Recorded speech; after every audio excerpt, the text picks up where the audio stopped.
Okay mga kababayan, Chris Ulo po at welcome back po ulit dito sa ating YouTube channel. Okay, pag-usapan ho natin itong si dating President Rodrigo Roa Duterte. Ito hong dati nating presidente sa kasamang palad.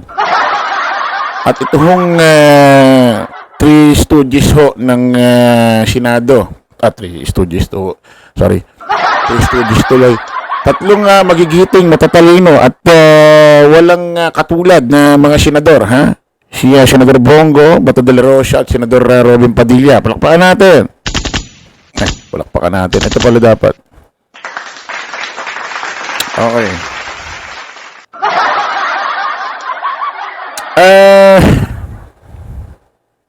Nyari na din sa mga ito. Wala na yatang maisip, wala na yatang magawa itong si Senador Bato de la Rosa, Senador Robin at si Senador Bongo. At ang ginagawa nilang trabaho dyan sa Senado, para na ho dito kay Digong.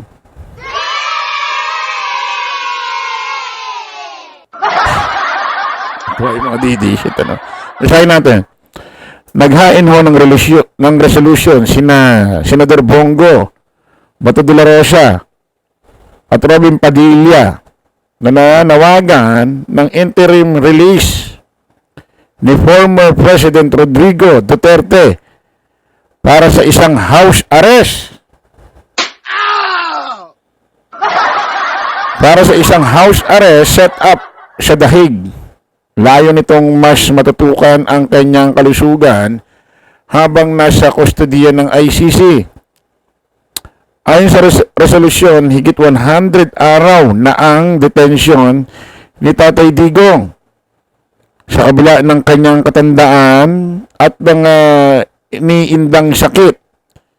Kaya nararapat lamang makataong konsiderasyon. Nanawagan si Senador Bongo sa sambayanang Pilipino na ipagpatuloy ang dasal para sa kalusugan, kaligtasan at kalayaan ni Tatay Digong nila.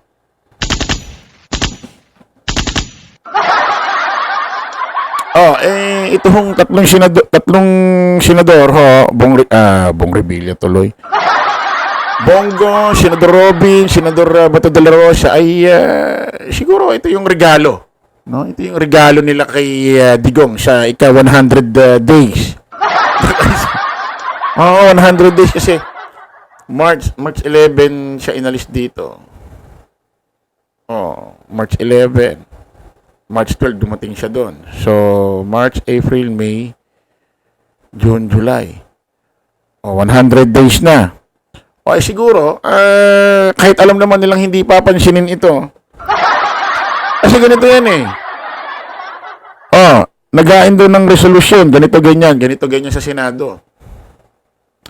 Halimbawa, pagbobotohan, nanalo, ganito. Ano man pagkasunduan dito.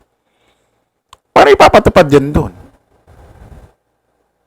Ayun na, nagsasabi nyo, wala ng jurisdiction ang ICC rito.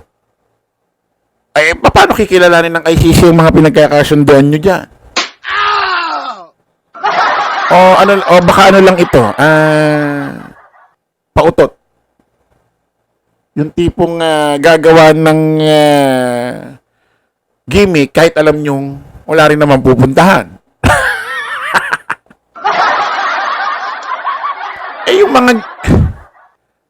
Yung mga ginagawa nga ni Attorney Kaufman mga pagpa-file doon sa ICC court para kay Digong, para kay Duterte, kay Digong doon sa ICC. Lahat nga binabasura, dinidismiss.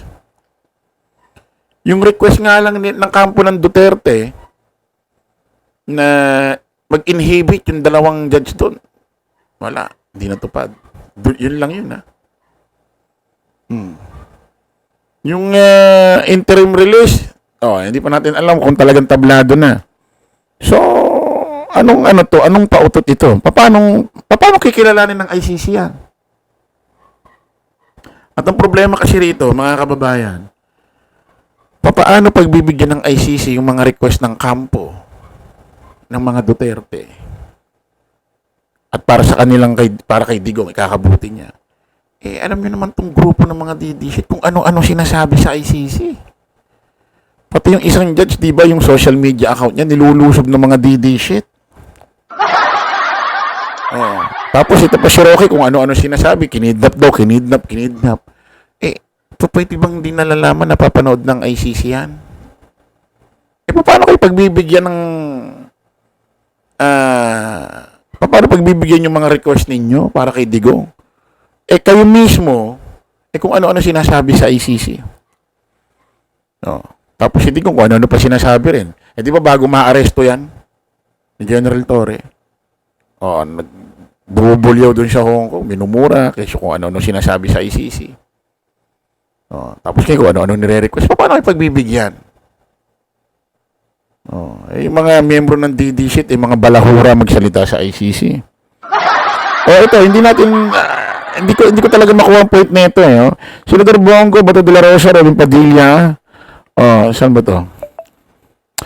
Naghain ng resolusyon sina Senador Bongo, Bato de la Rosa at Robin Padilla na nanawagan ng interim release ni former President Rodrigo Roa Duterte.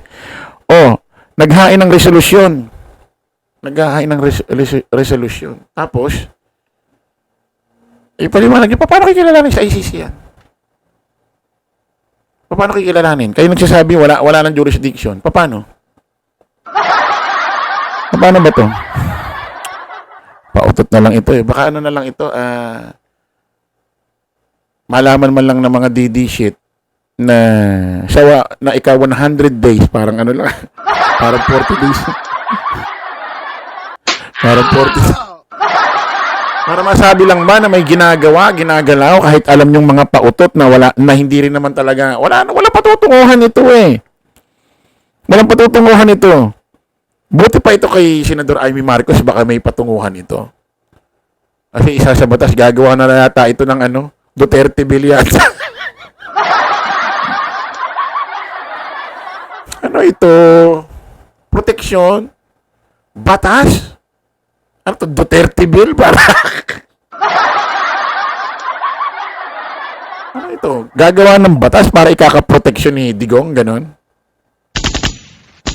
Nyari na sa buhay. Basahin natin ito, mga kababayan. Basahin natin ito. May bagong gimmick ko si Amy Marcos.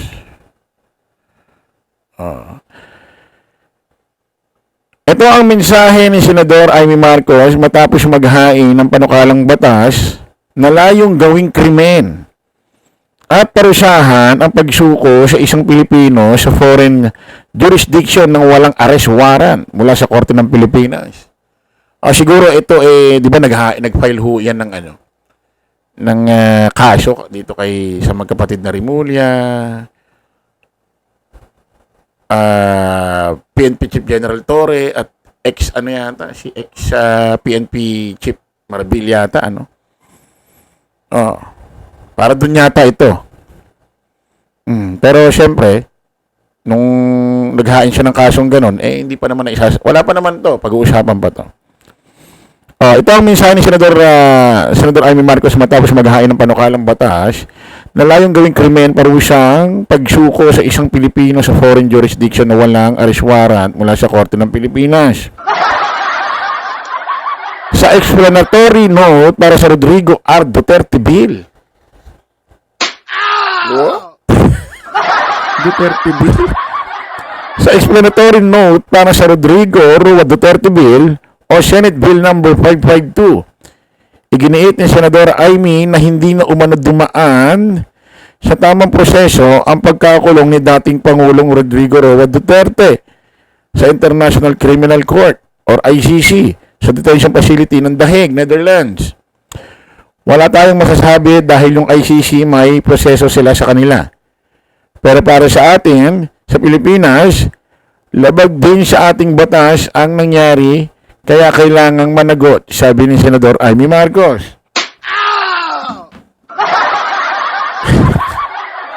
Duterte Bill. Bakit di ka nalang gumawa ng batas para hindi na maulit ang war on drugs at extrajudicial killing? at hindi nang mangyaring may makulong sa ICC. Diba? Diba okay yun, ano?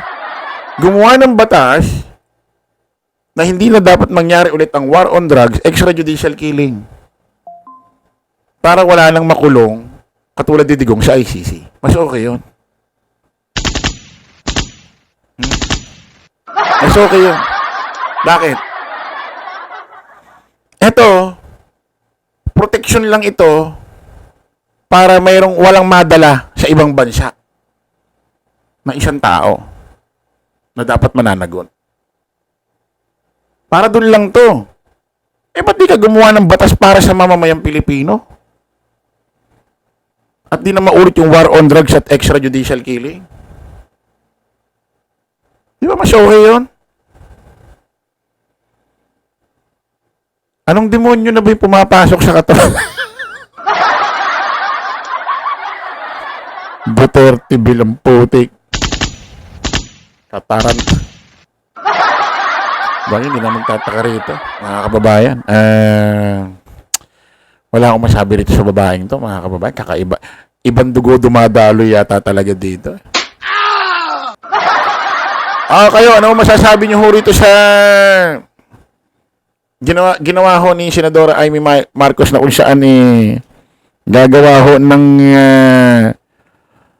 Rodrigo Roa Duterte bill. Comment kayo sa comment section natin. Kita-kita ulit tayo sa panibagong live vlog. Bye-bye po.